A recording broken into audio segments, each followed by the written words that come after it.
अगर आप भी चाहते हैं बिट्टू मलंगिया एंटरटेनमेंट का ऑडियो वीडियो सबसे पहले आप तक पहुंचे, तो लाल बटन को दबाकर चैनल को सब्सक्राइब करें और बेल आइकन दबाना ना भूलें। Presented by माँ Durga music model.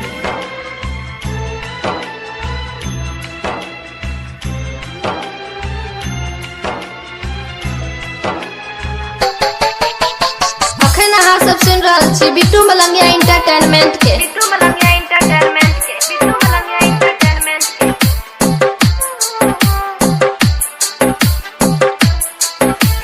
Music director DJ Sanjay सम्राट। अखन अहाँ सब सुन रहल छी माँ दुर्गा म्यूजिक की शानदार प्रस्तुति। बानी हम गरीब बहिन का हम बताई, बानी हम गरीब बहिन का हम बताई।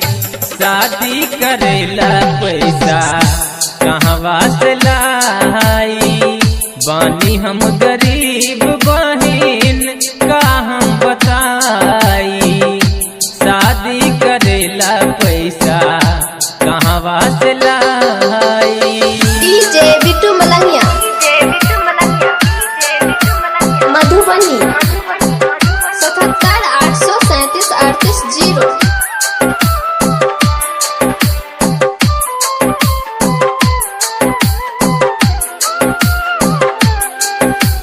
म्यूजिक डायरेक्टर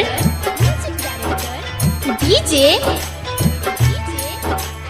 संजय सम्राट।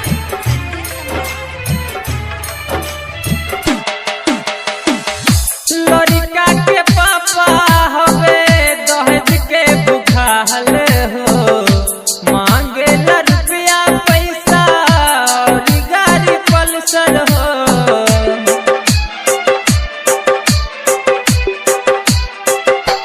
हाँ, लड़का के पापा हवे दहेज के भुखाल हो, मांगे रुपया पैसा और गाड़ी पल्सर हो। कुछो ना फुरात हमरा का हम बताई, कुछो ना फुरात हमके का हम बताई। शादी करेला पैसा कहवा से लाई, बानी हम गरीब बहिन का हम बताई। शादी करेला पैसा कहवा से लाई।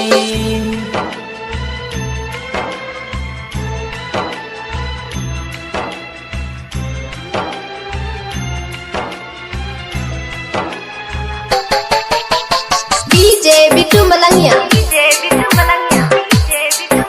मधुबनी 77 837 38 0। म्यूजिक डायरेक्टर डीजे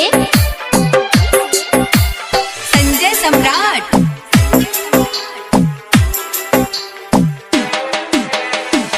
एक मन करे लगी खाली तिजोहर, कहवा से रीति दहेज वाला बनल।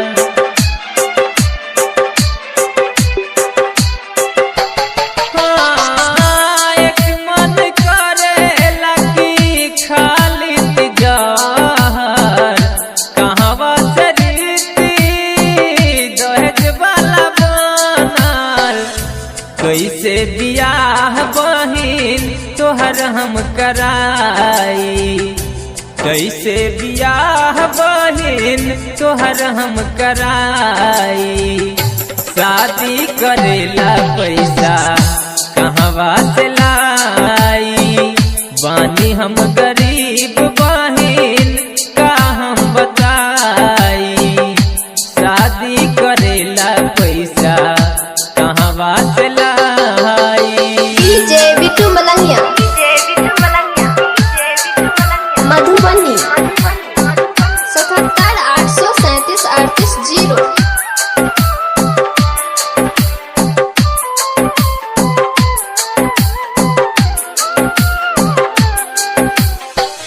डायरेक्टर डीजे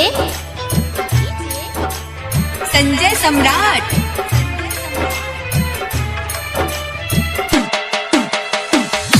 पूछेला भाई तोहर छुपल भगवान से, काहे खातिर भेजले बानी बेटी संसार में।